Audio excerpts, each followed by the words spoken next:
Kill the king. Everything I've ever had, give up everything I'll ever be.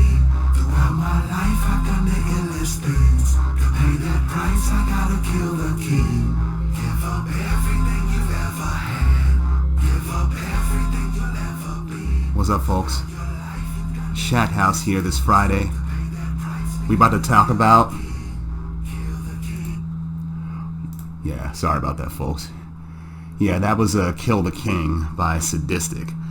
I thought it was a good song choice today because of the theme of What If episode number 6. What if Tony Stark was saved by Killmonger?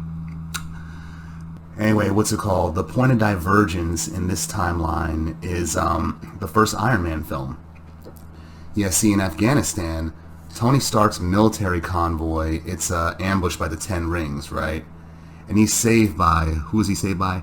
Eric Killmonger Stevens, of all people. Yeah. Killmonger, he takes the missile that gave Tony Stark the shrapnel in his heart. He takes the missile and just tosses it away like that. Yeah, and what? One second. Yeah, sorry about that. In gratitude, what happens next is he makes Killmonger Stark Enterprises' new chief of security. Much to Happy Hogan's dismay, he was like, fuck, that was my job. And Christine Everhart, the reporter that Tony Stark brought home with him and smashed in the first film, yeah, she questions Killmonger's presence there, and Killmonger covers up his own involvement in Stark's rescue by claiming that he was under deep cover with the Ten Rings. Yeah, the Ten Rings. Watch Shang-Chi, by the way, to learn more about the Ten Rings. They're a lot more different. They're much more different than what we saw in the first 3 Iron Man films. Yeah, I saw Shang-Chi yesterday. Check that joint out. It was good. Yeah, so Killmonger talks about he was part of an undercover assignment to find out a plot about the Ten Rings and them planning to kill Tony Stark. And then Killmonger, right then and there at that press conference, he exposes Obadiah Stane, Tony Stark's boy, as the orchestrator of Stark's ambush. He shows his involvement, puts all the paper trails, all the receipts, documents, and financial records that Obadiah Stane used to finance this fake Ten Rings operation against Stark. Stark's outraged, of course, but what's it called? The real the real just desserts. It comes from Happy Hogan, who punches Obadiah Stane out. And Happy Hogan this time, he's voiced by Jon Favreau again. And Killmonger, Michael B. Jordan is actually doing his voice too. Yeah, so Tony Stark and Gwyneth and Pepper Potts and Obadiah Stane, they're voiced by people different than Robert Downey Jr., Gwyneth Paltrow, and Jeff Bridges. And next we go to Tony Stark at his Malibu home, right? And him and Killmonger, they're sitting back there drinking together.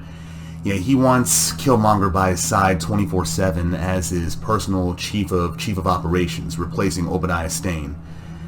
Yeah, Pepper Potts, she's got doubts about this, and she conveys in to Jim Rhodes. And Killmonger, while chilling with Tony Stark in his lab or whatever, Killmonger knows how to play both sides of the fence, really. He does. He has his own agenda, just like he did in the Black Panther film. What's he do? He, in Tony Stark's lab, he brings up nonchalantly brings up his whole doctoral thesis that he had at MIT.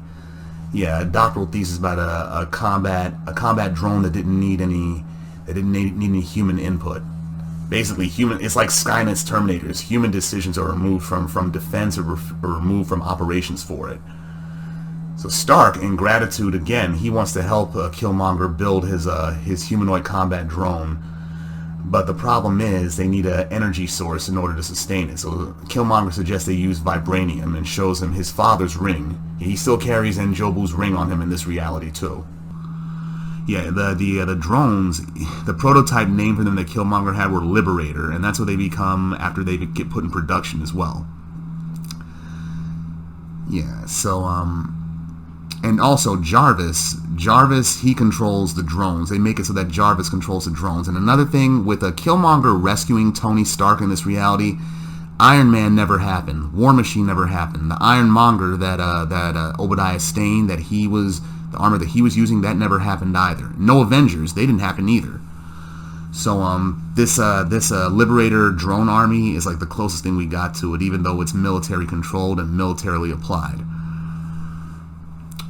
So what happens is they need more vibranium in order to build more of these Liberator drones. So they arrange it so that Rhodey, Jim Rhodes, he's going to make a purchase for vibranium from Ulysses Klaue. And unknown to them, at Killmonger's behest, Klaue, he leaks word of the vibranium sale to Rhodey to Wakanda. Yeah, so the Dora Milaje and the War Dogs, they were already on their way to uncover this exchange. But who shows up instead? T'Challa, the Black Panther. He shows up instead, and he starts killing all of Klaue's men, taking them out. And what happens next is this is all just how Killmonger planned it. He used the sonic taser gun that they use in order to paralyze people, the one that was used in the first Iron Man film. He uses it on his cousin T'Challa, and uses it on Jim Rhodes as well too. Yeah, he kills T'Challa moments later using the sonic taser, and stabs Jim Rhodes to death and frames Rhodey for T'Challa's death. In the next scene, there's like a parallel between the funerals of both men. There's the Wakandan funeral for T'Challa and the American soldier funeral for Jim Rhodes, right? And everyone's fooled by this except for Tony Stark. Yeah, he had Killmonger under surveillance, had him being watched by Jarvis. And Stark, he confronts him in his own home and confronts him with the combat drone, saying, I melted down your father's ring, the vibranium, in order to make this combat drone right here. But the problem with the drone is Killmonger programmed it, and it knows his moves. And once Killmonger figured that out, he figured he could use a bunch of random chaotic moves in order to confuse it and then destroy it. And then he kills Tony Stark as well too, and stages it as a Wakandan attack. Killmonger goes with General Thunderbolt Ross, the guy that's always after Bruce Banner / the Hulk. He goes with him and uses Stark's death in order to motivate the military into building an army of Liberator drones. When he takes the drones with him, Killmonger takes the drones with him and shows him off to Klaue, right? And then he asks Klaue to send him down to take him on a trip to Wakanda, much as he requests in the first film. Only this time Klaue actually does it for him.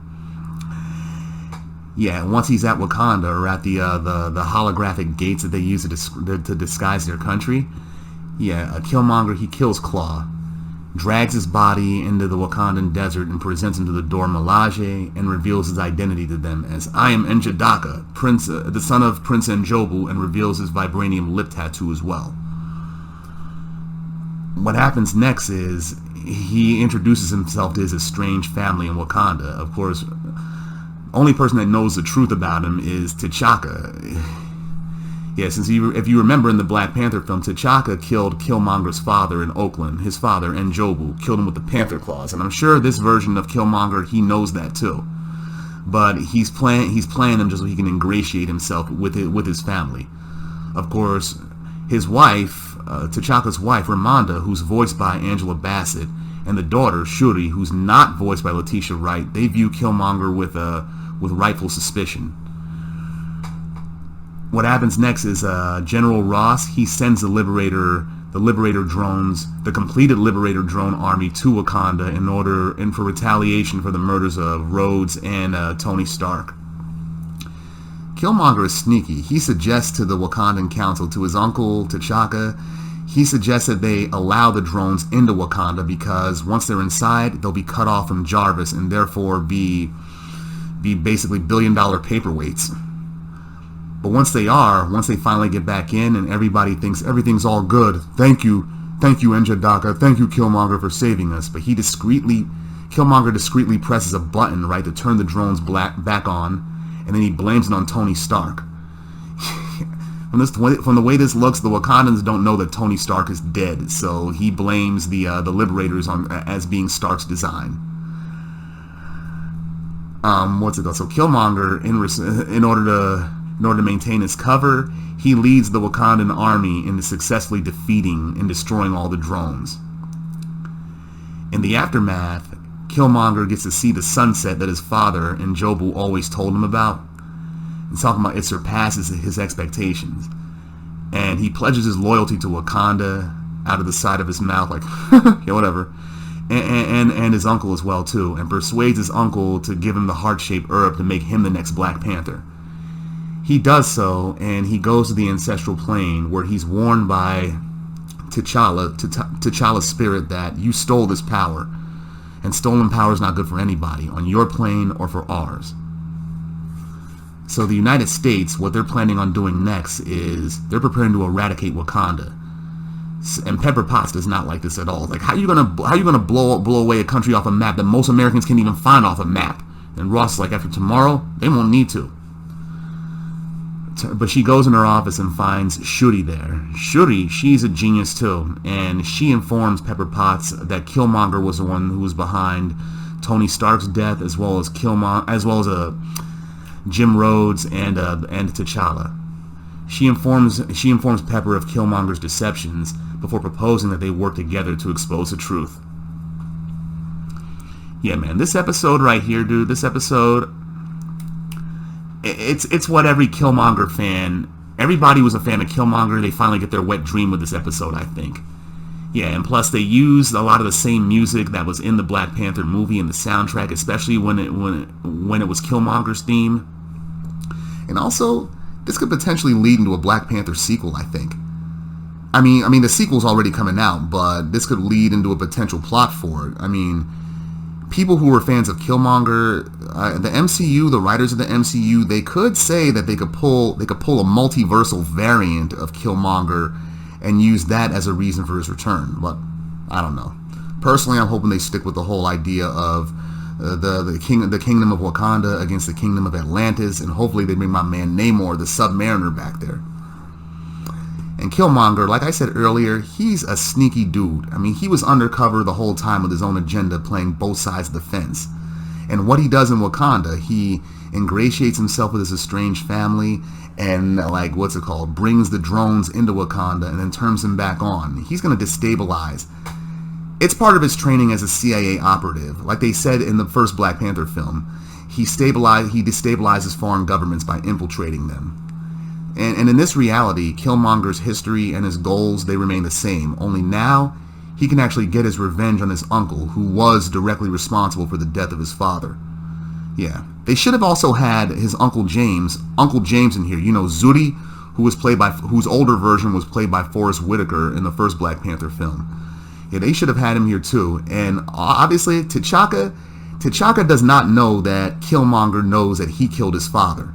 And Killmonger's going to use that to his advantage. So for right now, T'Chaka thinks, okay, my secret is safe. We're good. Nah, nigga, you ain't good at all. You about to get got. And another thing I want to talk about, Tony Stark, the parallels between Tony Stark and Killmonger. Yeah, they're both orphaned. They're both tech junkies, and they both have doctorates from MIT. And Killmonger says that his dad was killed by gang violence. That's sort of true.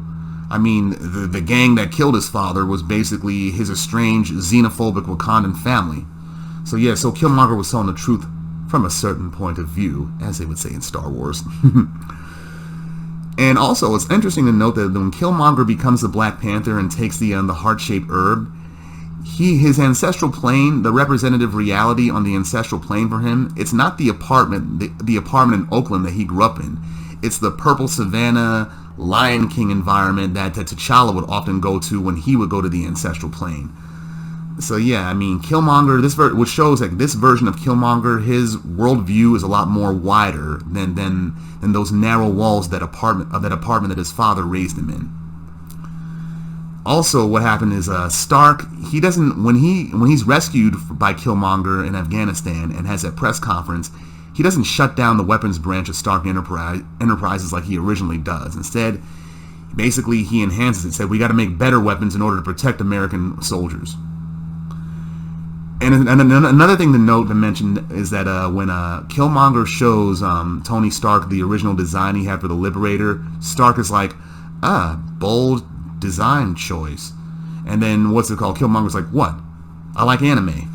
That's a nod to Michael B. Jordan being a fan of anime. So I'm glad they put that one in there.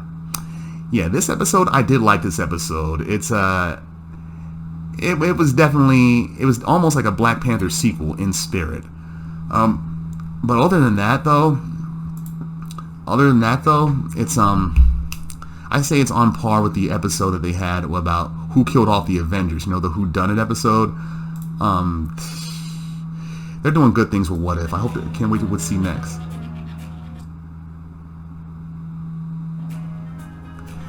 But yeah, that's all I got for you today, kids. So on that note,